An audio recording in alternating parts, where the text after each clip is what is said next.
Mag-chincel tayo ngayon ng Ryker Can-Am. Can-Am.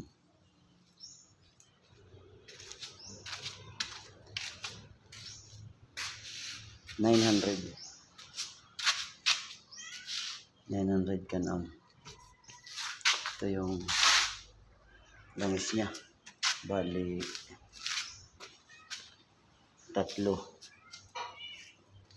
3.4 yata to ang laman. Tapos magpapalit ng filter,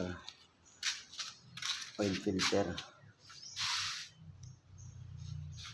Ayan.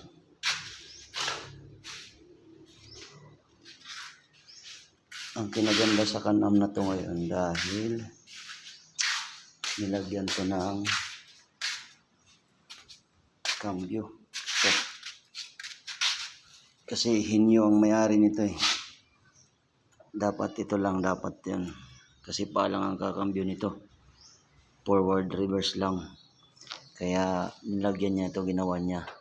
Ganda ng cambio niya. Bungo. Bali, ang lagay nito, kakambyo ka lang ng ganyan. Reverse, forward, forward, reverse. Diba? Mas madali kaysa yung gaganon-ganonin mo ng paa mo. So, sakay ka dito sa Ryker, ganyan. Forward mo. Tapos, reverse. Tapos ito yung handbrake niya. Kailangan i-handbrake mo to dito pag mag-ano ka, mag-change oil.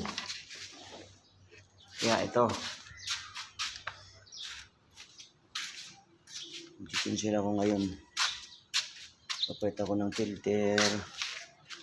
Saka itong langis. Tanggalin to dito dahil dito yung filter. Ang pagtanggal nito, itong cover na to, kalabitin mo lang dito. Dapat maingat ka, baka mabali.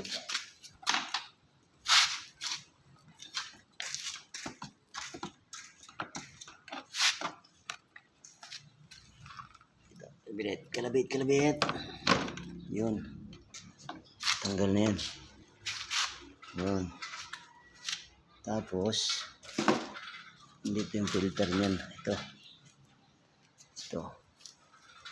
Yan yung filter dito sa loob. Kailangan mo ng T30. Yung parang Allen wrench. Tapos dito naman dito yung lagay ng langis. Dito yung lipstick niya. Ikutin mo lang to. Tapos yan. Tapos pagtanggal naman ito, idin mo nito ang ganyan. Yun. Tanggal na. Pero dahan-dahan lang, baka mabali.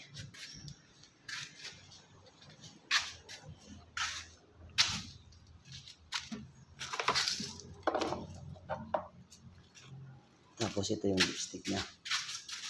Dito tayo maglalagay mamaya ng langis. Tapos ang drain plug niya nandito sa ilalim kasi. Nandyan sa ilalim. Yan. Hindi ko alam kung nakikita natin dyan. Kasi iaangat ko pa to. Jadyakan ko to. Maglalagay ako dito ng ito, ilalagay ko tong dito banda sa dito. Tapos ito naman dito para nakaangat tong harap. Siyempre papangatin din natin tong puti, yung likod. Ito ang gagawin.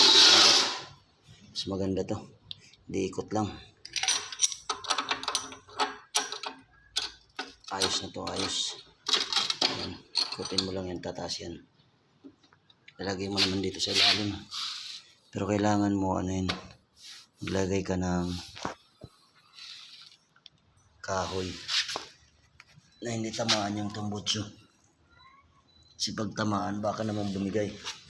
Kasi mabigat yan. Papalit na rin tayo ng air cleaner. Kasi ayan ang dumi na. Yun. Dumi. Palitan na yan. Yun.